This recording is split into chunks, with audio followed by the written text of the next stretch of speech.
Direktur Eksekutif Amnesty International Indonesia Usman Hamid mengaku kecewa pasca MK mengabulkan sebagian gugatan terkait batas usia minimal peserta Pilpres. Menurut Usman, dikabulkannya sebagian gugatan itu menunjukkan betapa kuatnya penguasa saat ini. Reformasi kembali ke titik nol. Mundurnya reformasi ditandai dengan merosotnya demokrasi dan diperburuk oleh fenomena politik dinasti. Reformasi dan demokrasi yang kita tegakkan bersama 20 tahun terakhir dikhianati. Kedaulatan rakyat disingkirkan, ruang publik dipersempit, oposisi menjelma menjadi ansipasif, lembaga anti korupsi dilemahkan, dan kekuatan eksekutif ditebalkan. Yang menentukan nasib kita adalah kekuasaan pemimpin nasional dan para majikan partai.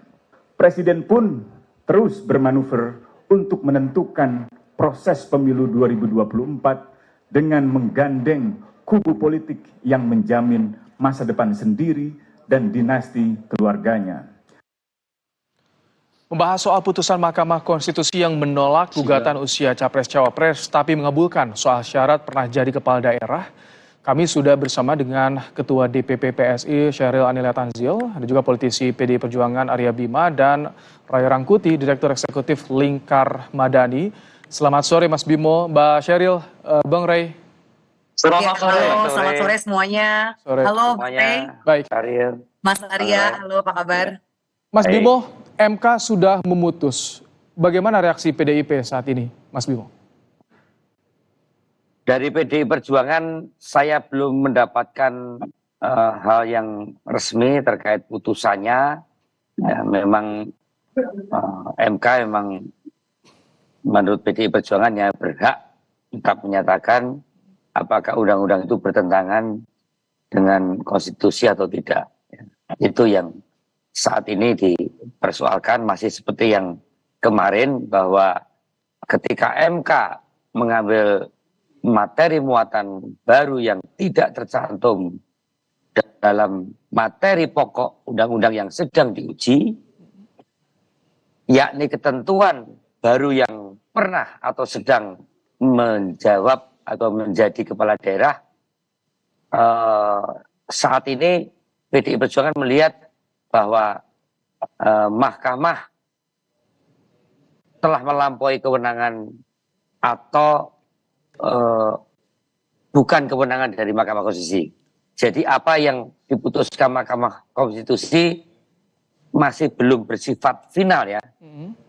Karena MK tidak mempunyai fungsi legislasi. Maka apa yang diputuskan tidak otomatis langsung menjadi hukum. DPR dan bersama pemerintah harus melakukan revisi undang-undang terkait dengan pemilihan presiden, dan dengan pembahasan itu baru memasukkan klausul usia 40 atau pernah atau sedang menjabat kepala daerah. Mas Bimo, ini yang disorot dari putusan MK adalah adanya stigma soal ingin meloloskan Gibran di bursa Pilpres. Apakah PDIP akan tegas ke Gibran? Karena ini kan isu ini menguat nih Mas Bimo, agar tidak nyebrang koalisi pasca putusan ini Mas Bimo. Ya, itu tadi sorotan cara pandang terkait dengan masalah hukumnya. Kita melihat bahwa sebelum undang-undang pemilu ini dirubah, siapapun yang dimaksud dengan sedang atau pernah menjadi kepala daerah yang selama ini masih dalam ketentuan usia 40 tahun, itu yang didaftarkan ke KPU. Jadi itu yang saat ini menjadi ketentuan KPU. Terus KPU kan juga memberikan statement akan menjadikan keputusan itu menjadi PKPU. Apakah itu hal yang langsung otomatis? Kami berpendapat bahwa keputusan MK masih harus dibawa ke DPR untuk mengubah pasal itu. Kemudian terkait dengan Mas Wali Gibran, apalagi dengan Pak Jokowi, apalagi dengan ketentuan Ketua Mahkamah Konstitusi yang dinilai masih adik iparnya Pak Jokowi, kami sudah berhitung betul ya wacana publik yang kita lihat sampai hari ini kami masih percaya Pak Jokowi tidak mengeskenariokan itu. Tapi kalau ini akhirnya menjadi keputusan dan kemudian Gibran melanggang untuk menjadi wakil presiden dari pasangan Pak Prabowo seperti yang saat ini diwacanakan di media, sehingga kekhawatiran apakah itu mahkamah keluarga, kemudian hal yang kemarin gerilya untuk putra wali kotanya untuk menjadi calon wakil presiden, kekhawatiran kami atau saya itu memang sangat ya khawatir ya. Oke. Kan ini menjadi sangat tendensius sekali. Satu lembaga negara, Mahkamah Konstitusi, sadaran bagi kami Ya. politisi ini kalau aneh-aneh membuat undang-undang yang hanya Kami tangkap Mas Bimo ya. Ada kekhawatiran yang Anda tapi kami percaya bahwa Mas Gibran, Pak Jokowi akan bersikap bijak untuk tidak meloloskan atau tidak membolehkan Gibran menjadi calon wakil presidennya Pak Prabowo, supaya asumsi-asumsi tentang mahkamah keluarga, politik dinasti, juga terbantahkan ya. Kepala negara ini akan meloloskan putranya lewat berbagai manuver politik hukum, ini tidak terjadi. Oke. Saya ingin mendengar dari PSI, Mbak Sheryl, bukan lagi soal usia. Putusan ini disinyalir jadi karpet merah bagi Gibran di bursa Pilpres. Bagaimana dari PSI? Sorry, saya nggak kedengeran. Ini lagi berisik banget. Coba boleh diulang sekali lagi? Mbak Sheryl, ini bukan lagi soal usia. Putusan MK jadi karpet merah bagi Gibran di bursa Pilpres. Bagaimana tanggapan PSI soal ini? Oke, yang pertama Gibran bukan kader PSI. Itu harus digarisbawahi dulu. Jadi kalau saya sebagai ketua PSI diminta untuk mengomentari yang bukan kadernya, ini sepertinya agak di luar konteks ya. Dan kalau saya membaca-baca dari berita headline media kan juga Mas Gibran beberapa kali menyatakan ya dia menjawabnya juga cukup open statement ya, bahwa ya saat ini usianya belum cukup, dia mau fokus dulu di Solo. Ada statement seperti itu. Saya rasa yang lebih bisa ditanyakan soal ini justru teman-teman dari PDIP nih. Karena saya kan dari PSI ya. Tapi kan ada Kaisang juga di situ, ada dinasti juga di situ, ada keluarganya Mas Wali juga di situ yang Oke, digarisbawahi dulu nih, Mas. Tadi Mas bilang ada Kaisang di situ lalu dinasti. Justru ketika Kaisang sebagai anak biologis dari presiden incumbent memilih partai yang belum lolos parlemen, itu justru bukan dinasti, Mas. Dinasti itu kalau dia kerajaan diwariskan, dan PSI ini bukan partai yang diwariskan oleh ayahnya dan bahkan belum masuk parlemen. Nah, juga dalam statementnya banyak sekali dalam konferensi pers, ketua umum kami mengatakan bahwa dia tertarik masuk PSI karena punya nilai-nilai idealis yang sejalan, ideologi yang sejalan, dan dia sebagai anak muda kasihan melihat kami dengan ide-ide kami yang bagus, tapi kami belum berhasil masuk parlemen. Itulah kenapa Kaisang memilih PSI. Dia ingin berjuang kalau bersama. PSI memandang putusan MK yang tadi diputuskan seperti apa, Mbak Sheryl jadi? Oke, ini kan maaf saya hari ini seharian rally kita masih banyak bertemu dengan berbagai organ-organ relawan ya. Tapi tadi yang saya cermati, informasi terakhir yang saya dapat itu kan gugatan PSI itu, permohonan PSI ditolak ya. Tapi ada dua permohonan lain, yaitu dari dua anak mahasiswa yang disetujui begitu ya. Yang ada klausal menyatakan jika pernah menjabat sebagai kepala daerah di level provinsi dan lain sebagainya begitu. Kalau kami dari PSI tentunya ada kekecewaan karena permohonan kami ditolak, karena kami ingin menyuarakan aspirasi anak muda. Dan bukan hanya dalam batasan capres-cawapres, tapi di tahun 2019 sebenarnya PSI sudah pernah juga mengajukan gugatan terkait usia, batasan usia untuk kepala daerah. Jadi perjuangan kami konsisten. Ini bukan hanya untuk mewakili yang banyak diasumsikan orang ya, yaitu Mas Gibran. Pertama, dia bukan kader PSI. Yang kedua, kami ingin mewakili banyak jutaan suara anak muda yang mereka juga ingin dihargai dan diberi kesempatan. Apalagi kami tidak meminta untuk diadakannya undang-undang baru ataupun mengubah undang-undang yang tidak pernah ada begitu. Yang kami inginkan hanyalah mengembalikan permohonan untuk mengembalikan ke undang-undang sebelumnya, itu Undang-Undang Pemilu tahun 2003 dan 2008, yaitu batas yang mengatakan batas usia capres adalah 35 tahun.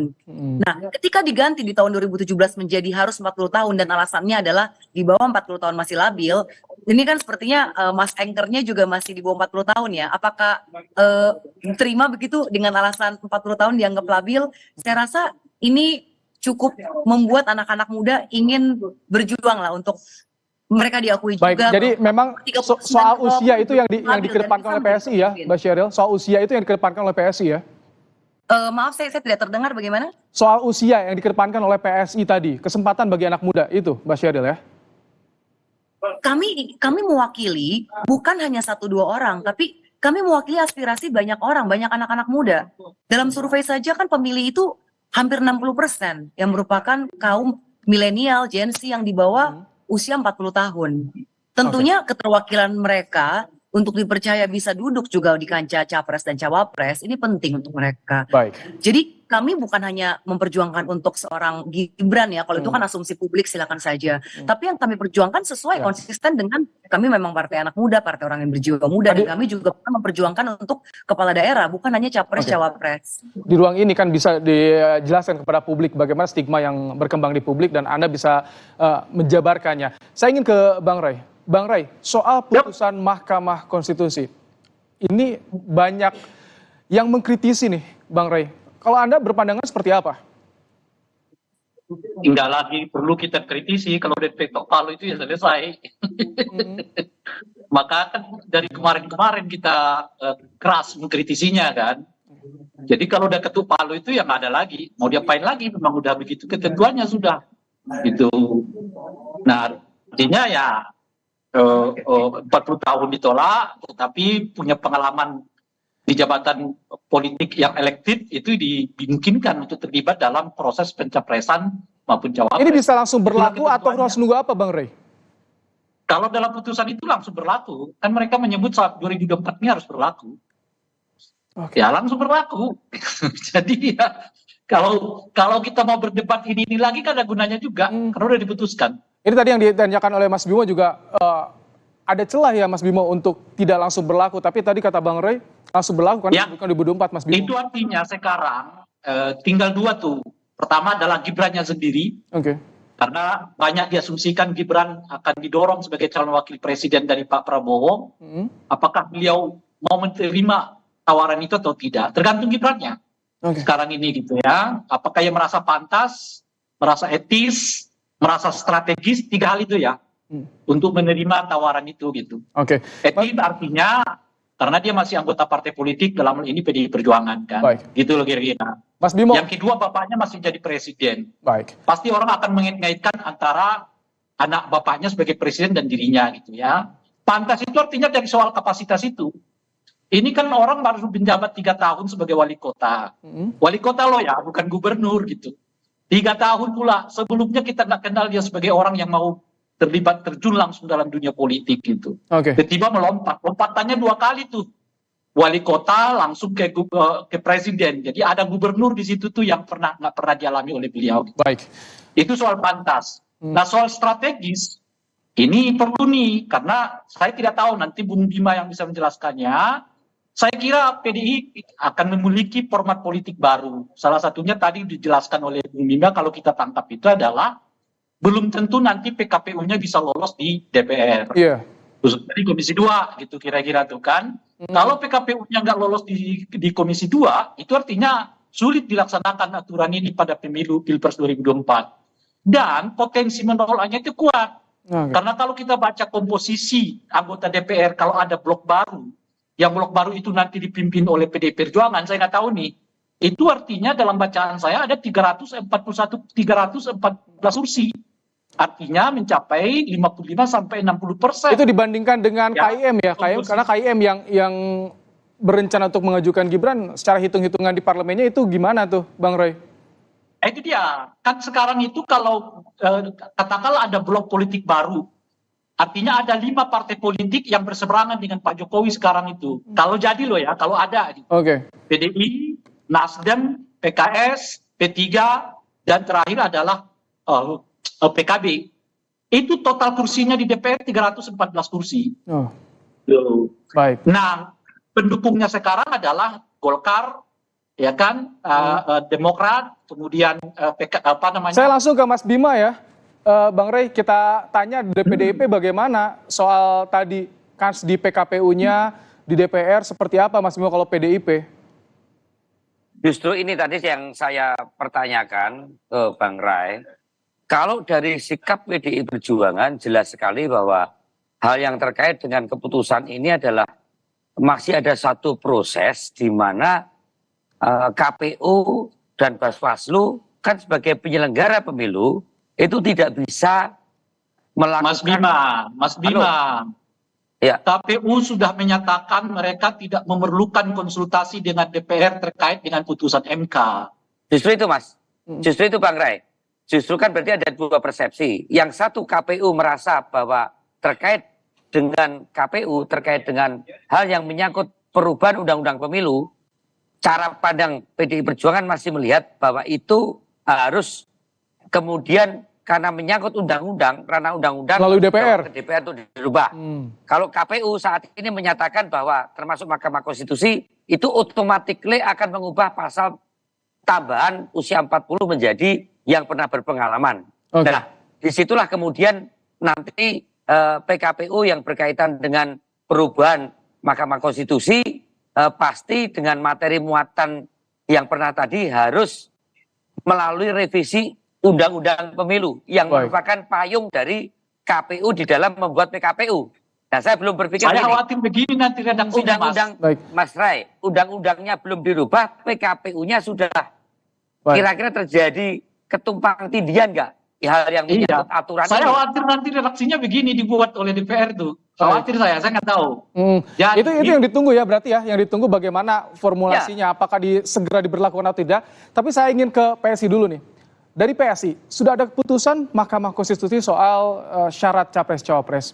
Bagaimana dari PSI menyikapinya soal dukung-mendukung di Pilpres ini? Sudah diputuskan atau bagaimana Mbak Sheryl? Di-mute tampaknya suaramu, Mbak Sheryl. Oke, soal dukung-mendukung tadi juga sudah ramai ditanyakan oleh pers ya. Kita tadi ada jumpa pers sekitar jam 3 sore. Ada ketua umum juga, dan di situ ketua umum kita mengatakan bahwa sekarang tidak mau terburu-buru karena begini, yang akan dilakukan oleh ketua umum adalah menyerap aspirasi DPC, DPD, DPW. Kira-kira konstituen kita ini seperti apa kehendaknya. Jadi kita tidak bisa juga langsung menunjukkan siapa yang kita dukung, dan itu berkali-kali berulang-ulang dikatakan. Jadi jangan dikira karena saya adalah anak dari Pak Presiden, lalu karena saya dengan Gibran ada hubungan keluarga, kalau Gibran maju saya langsung ke situ. Tidak, tapi saya akan mempertimbangkan bagaimana aspirasi grassroots kita dari DPC, DPD, DPW. Itu jelas sudah berkali-kali dikatakan oleh ketua umum kita. Dan saya ingin meluruskan juga ya, ini teman-teman di sini. Pengujian materi di MK itu adalah jalur konstitusional yang tersedia dalam sistem demokrasi untuk menguji undang-undang apakah sesuai dengan konstitusi atau tidak. Dan yang sedang dilakukan penggugat bukan mengubah konstitusi, tapi menguji sebuah aturan apakah sesuai undang-undang dasar atau tidak. Banyak yang kelihatannya salah paham dan menganggap proses di MK sebagai sebuah pelanggaran atau keinginan mengubah konstitusi, dan itu keliru. Ini salah satu poin yang harus diluruskan karena ada banyak narasi bahwa angka di MK ini adalah pelanggaran konstitusi atau upaya mengubah konstitusi. Baik. Soal dukung-mendukung, PSI masih menunggu. Mas Bimo, singkat, kalau dari PDIP bagaimana? Soal Cawapres Ganjar bagaimana? Sudah diputuskan Mas Bimo? Pasca putusan MK? Oh belum, segera akan diputuskan oleh Ibu Ketua Umum berserta partai-partai politik pengusungnya. Hari Rabu? Tepatnya. Hari Rabu? Insya Allah mungkin. Baik. Bang Ray, singkat pasca putusan ini, bagaimana? Apakah ini harus segera disikapi oleh partai politik? Bagaimana, Bang Ray?